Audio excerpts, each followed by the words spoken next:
Okay, here we go. Our objective for today, I can solve systems of linear equation by graphing, substitution, and elimination. Let's read together. 1, 2, 3. I can solve systems of linear equation by graphing, substitution, and elimination. So now, before we went to our break, I left you guys a parte, which I have here. We're going to correct that tomorrow, and hopefully that will increase your grade. Hopefully it'll bring it up plenty. And it covered all three methods: graphing, substitution, and elimination.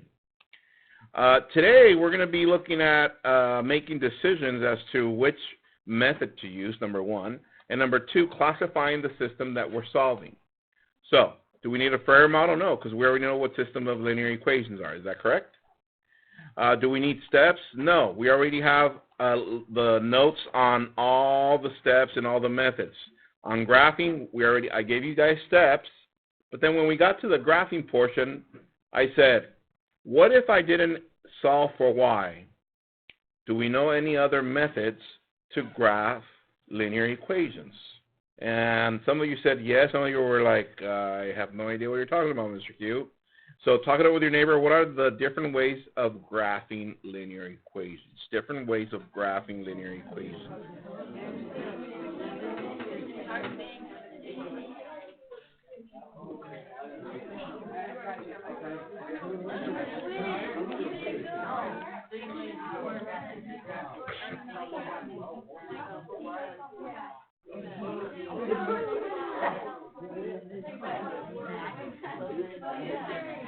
Okay. Different ways of graphing linear equations. Edgar.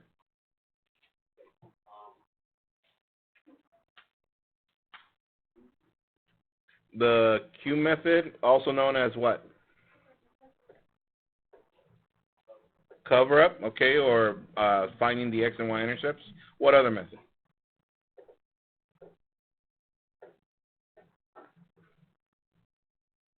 Pass it to someone.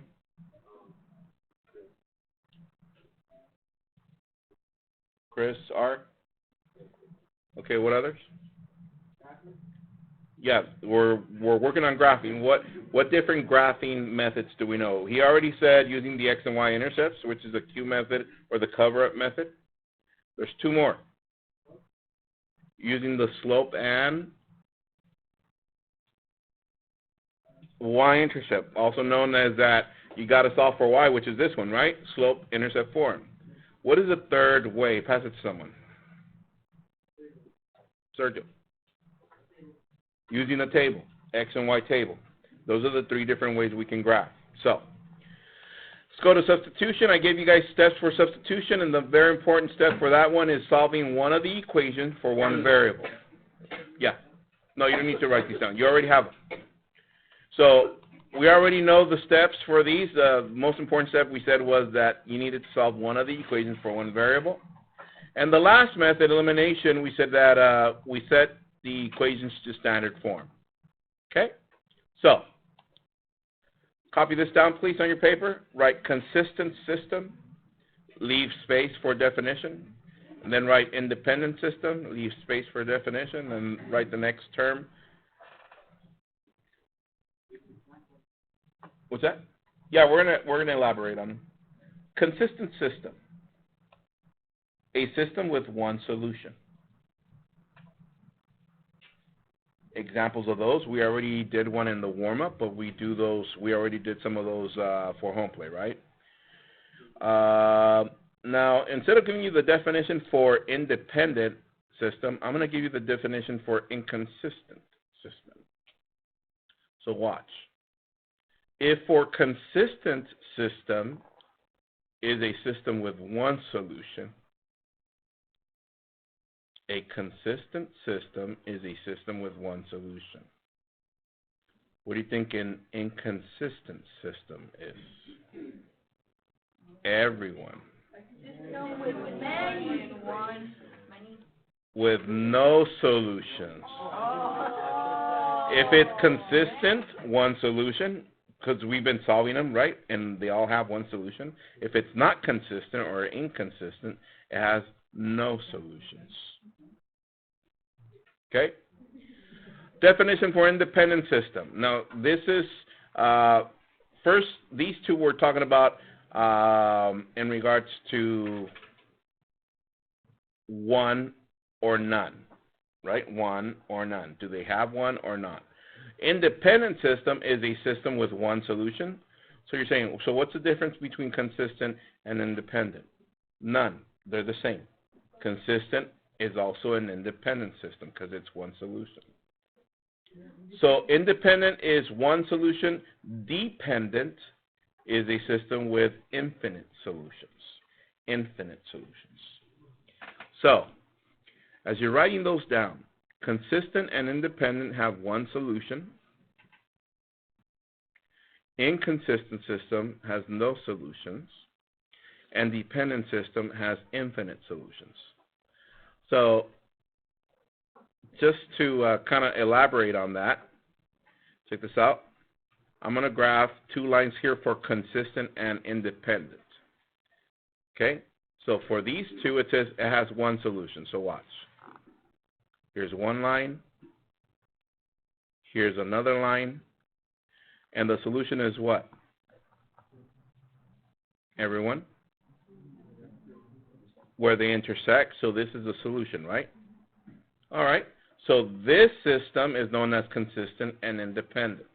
Question? What's the difference between consistent and independent systems? Oh, that this one's called consistent, this one independent. But if it's the same, why is this one? Because this is referring to as to how many in regards to whether independent is referring to as to how many. Look, independent and dependent. How many? One solution. How many? Infinite. This one consistent, it's referring to whether it has a solution or not. Does that make sense? Okay. So check this out. So consistent and independent is this example. So I want you to think about, let's see, push your noodle. I know some of you ate too many tamales over the break or whatever it is. So hopefully your noodle is turning right now. Look up. It says, inconsistent system. A system with no solution. So think about it. Don't say it out loud. If consistent and the independent is this one, and it has one solution, there it is. This one has no solutions. What does that look like? Talk it over with your neighbors, please.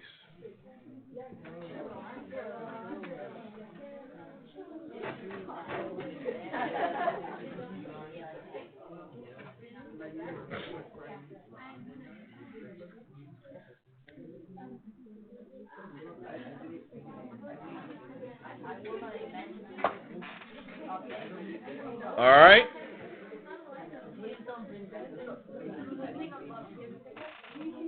Let's see.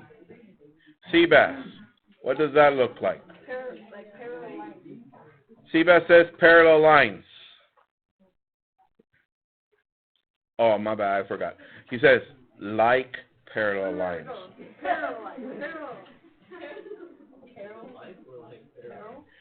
Hands if you agree with Seabass. Yes, that is correct. Since they're parallel, they're never going to intersect. That's why there's no solutions. So now with that, we have examples for consistent, independent, inconsistent. Think about dependent. Don't say it out loud. A system of infinite solutions. That means that it's going to have a lot of solutions. Infinite amount of solutions. So what would that look like? Talk it over with your neighbors. What does that look like? Be nice.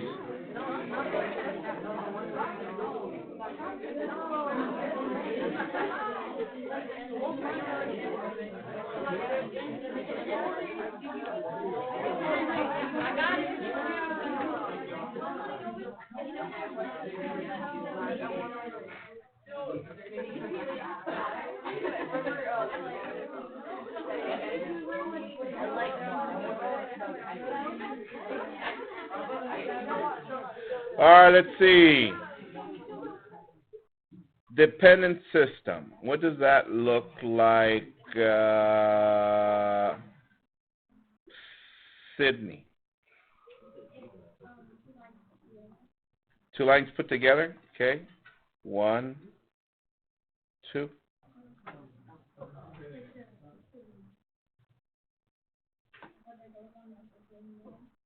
They're both on the same what?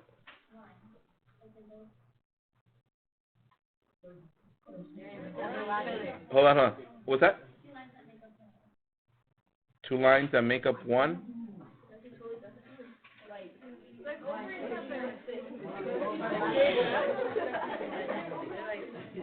No, I think we got it right. Does everybody understand what she's talking about?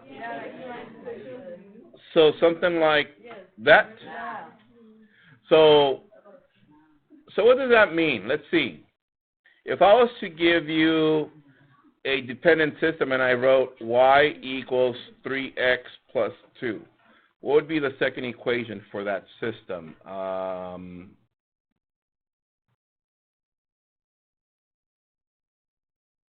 Joseph.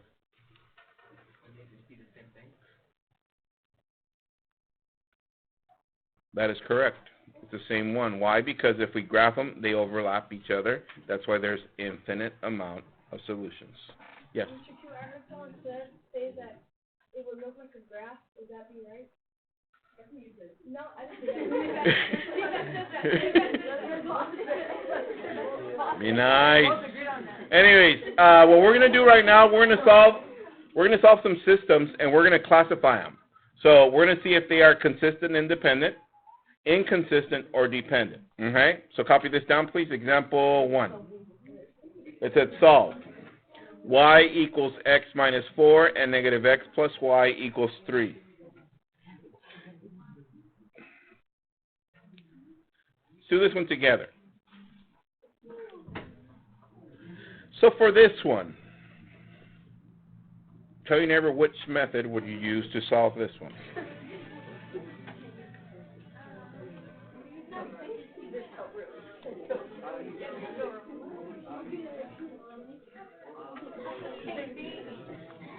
Be nice.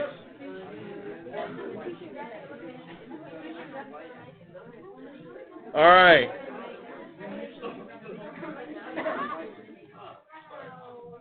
So,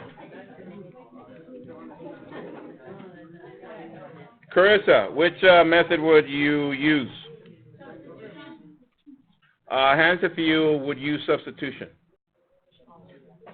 Okay, not that many. Why would you use substitution, Carissa?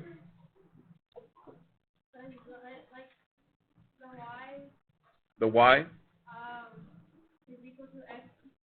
You can substitute the y into the y on the bottom. So substitution, and yes, that is correct. This one's already solved for a variable, and all we have to do is substitute here into here. So this becomes x minus 4, bring down the negative x, the plus, equal, and the 3. So it's not easier, it's just more convenient. Yes? Yes, it's true. All right, so can we combine like terms? Yeah. Yes. What is this? 0 pair, and we're left with negative 4 equals 3. Is that correct? No. No, therefore, no solution. What kind of system is this? Inconsistent system. Everybody understand what we're doing? Yes.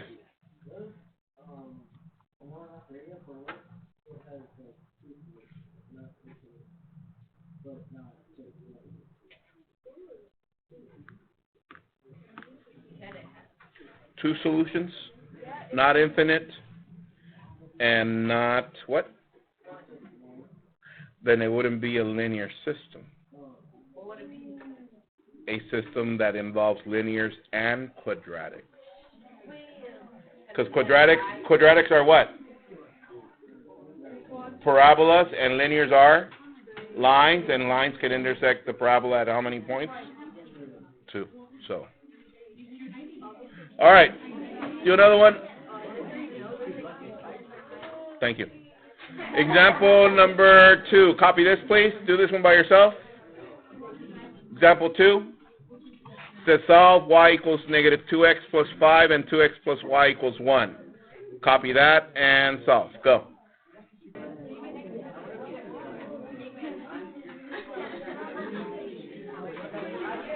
Let's see. What'd you get for this one, America? I'm sorry? Inconsistent. Hands, have you got that?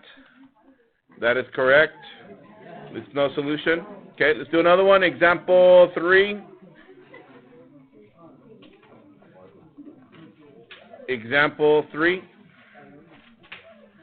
Let's do 4x plus 2y equals 8 and 2x minus 2y equals 4.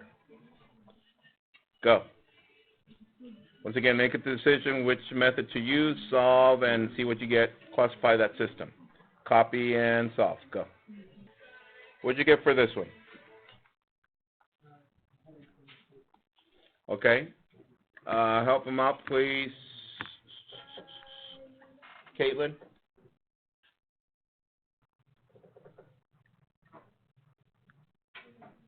No? Okay. Well, let's go baby steps on this one. What was your first step, Gianna? Well, I did elimination. Elimination? Okay. So what did you eliminate?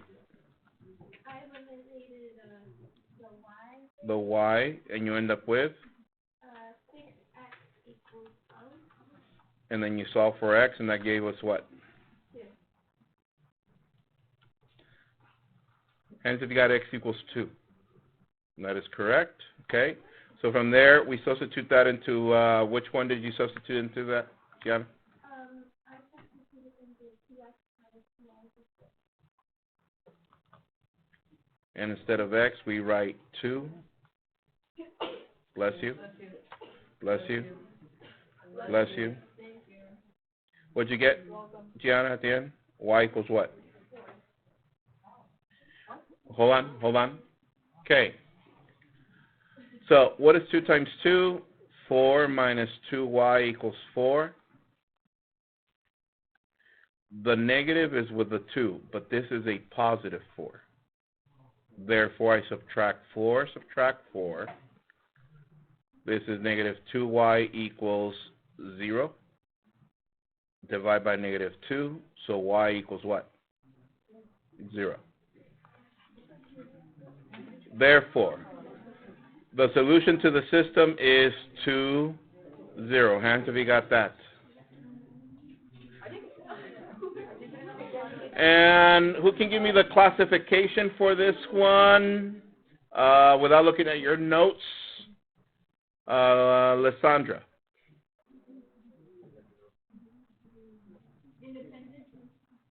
Independent. Hands if you agree. Some of you are like halfway there, right? Dylan, what's missing? And consistent. It's both independent and consistent because both of them have one solution. Let's continue. Example number 4. Example 4. Copy this down. Y equals 2x minus 3. Well, minus 3 and negative 6x plus 3y equals negative 9. Go. Copy that one and find me a solution and classification. Go. Okay. So, for this one, did everybody use substitution? Yes? Y is 2x minus 3, so instead of y here, we substitute 2x minus 3. Bring everything else down. The 3, the plus, negative 6x equal to negative 9. Distribute, this is negative 6x plus 6x minus 9 equals negative 9. Combine like terms. This is 0. Is negative 9 equal to negative 9? What did we call that when we were doing a multi-step? Identity, or all real numbers. And yes, this is dependent. Hold on. Home plate for tonight. You have your study guide A. Some of you did not finish the last page, and some from page 4. So I want you, either you're here at tutoring, we're going to go over those, or go to the YouTube channel, look at some of the examples on, I think I have, Don't you have the first semester final? it should be in there, or a study guide, cumulative study guide number 3. Look through those and see if you can find that. So redo those. If you already finished, then that's fine. Have a good one, guys. Enjoy your home play. See you guys tomorrow. Bye.